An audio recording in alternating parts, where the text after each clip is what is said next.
Selamat petang, salam sejahtera.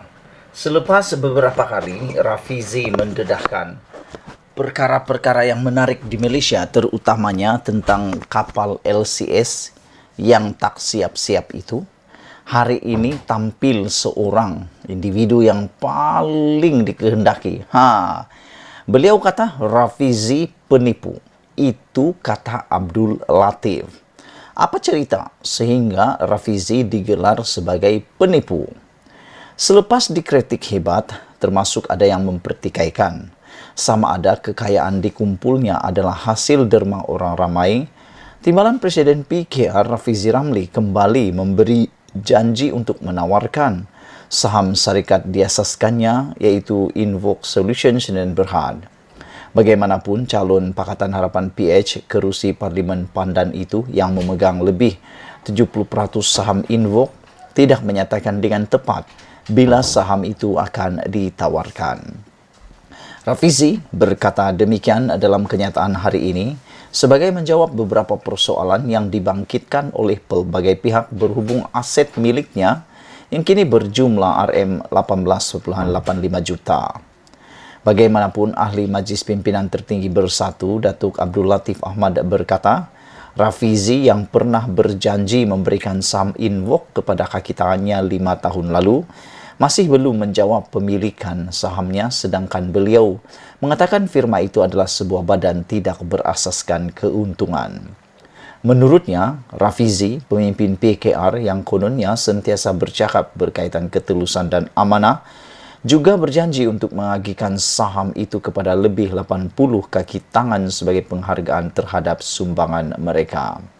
Timbalan Presiden PKR itu harus menjelaskan bagaimana Invoke adalah badan bukan untung dan jika ya, bagaimana Rafizi mampu memiliki kekayaan RM16.7 juta dalam bentuk sahamnya, kata Abdul Latif dalam satu kenyataan hari ini. Latif yang menyifatkan Rafizi sebagai kaki penipu berkata pemimpin PKR itu gagal menjawab soalan yang dikemukakan dengan memuaskan, terutamanya sejak Invoke dibina atas sokongan dan sumbangan orang ramai. Sebaliknya, Rafizi memegang 73% saham. Seorang taikun perniagaan bernama Lee Cho Bu memiliki blok kedua terbesar saham dan Wong Chen dari PKR saham ketiga terbesar. Bagaimana pula dengan 80 pekerja miskin Invoke yang dijanjikan bahagian Invoke, tanya Latif. Mengapa Rafizi mengelak daripada menjawab soalan-soalan ini dan sebaliknya cuba mengalihkan perkara itu dengan melemparkan kata-kata kesat kepada kami? Sebelum ini, Abdul Latif mempersoalkan, walaupun syarikat itu mengalami kerugian RM4.7 juta pada Disember 2021, dalam pengisytiharan dikeluarkan Rafizi menunjukkan sehingga 31 Oktober lalu nilai sahamnya melonjak kepada RM17 juta.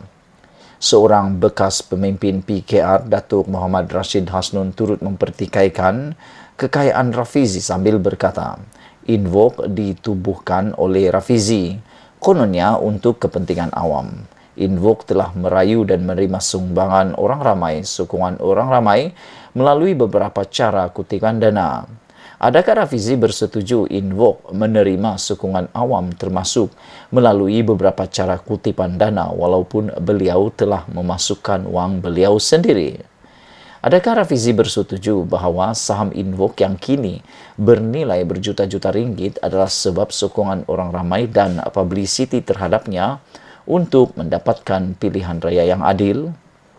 Itulah dia, saudara-saudara sekalian, apa yang menggemparkan kita apabila seorang pemimpin daripada Parti Bersatu menyatakan dengan jelas Rafizi penipu. Itu kata Abdul Latif. Belum kita berpisah, tinggalkan komen Anda, tekan butang subscribe. Selamat tengah hari, salam sejahtera. Selamat hari ketiga kempen PRU 15. Rata-rata parti-parti politik sudah menyatakan manifesto mereka. Yang terkini Perikatan Nasional dan juga ada juga daripada Barisan Nasional semalam. Okeylah, aku nak ulas tentang manifesto Barisan Nasional semalam yang telah dibacakan sendiri oleh Presiden UMNO merangkap pengerusi Barisan Nasional yaitu Zahid Hamidi. Mungkin ramai orang yang suka, aku pun suka juga. Kalau kamu kata aku tak suka, aku suka dengan manifesto itu.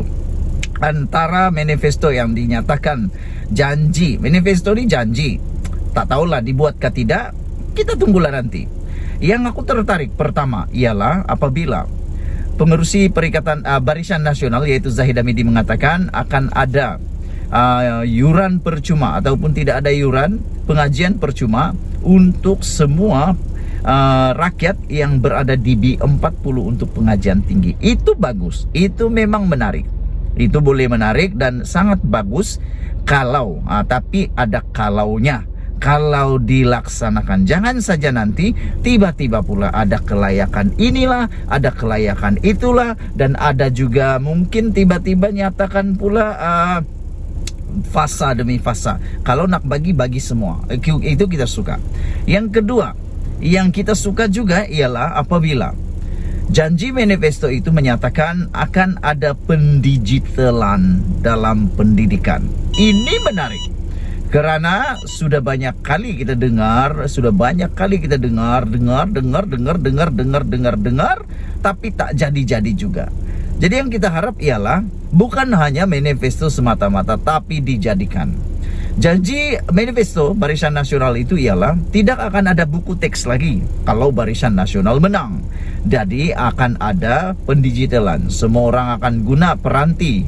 Kalau aku tak silap mungkin akan guna gadget seperti laptop kah, handphone kah, telepon kah dan sebagainya. Yang jadi persoalan besar aku ialah sejauh mana ia dapat dilaksanakan di Malaysia. Karena kita punya sistem sangat masih lagi ketinggalan sebenarnya. Dari segi internet contohnya, capaian internet kita kalau di bandar bagus, kalau di pekan mungkin bagus, kalau di kampung langsung tiada. Khususnya di Sabah Sarawak, di kawasan kami Sabah Sarawak, ini boleh dipertikaikan, ini boleh dipersoalkan sejauh mana itu boleh dipraktikkan. Itu manifesto itu sejauh mana dia relevan, itu menjadi persoalan. Tapi kalau boleh dibuat, itu bagus. Karena banyak kali sudah kita dengar, contohnya janji ada pembantu guru dan sebagainya, tetapi sepertinya lenyap ditiup angin begitu sahaja. Satu lagi tentang pendigitalan ini. Kalau ini terjadi, kita harap bantuan yang dibagi, laptop yang dibagi, gadget yang dibagi, peranti yang diberikan itu adalah peranti yang bertaraf dunia. Jangan bagi ala kadar, Jadi itu kita suka. Tapi yang sebenarnya aku nak cakap melalui ulasan ini ialah dalam manifesto yang telah dinyatakan oleh Zahid Hamidi itu ada 3 perkara yang langsung tak disentuh. Yang ini Anda boleh komen. Pertama, dalam manifesto itu langsung tidak disebut tentang, manifesto dipanggil padu. Manifesto itu langsung tidak menyebut tentang memerangi rasuah dan kedua, memerangi penyelewengan. Cuma dalam manifesto itu ada dinyatakan tentang pendanaan politik. Nampaknya manifesto itu seakan-akan mahu supaya pendanaan politik boleh diterima oleh semua orang. Dan manakala tentang penyelewengan rasuah pula,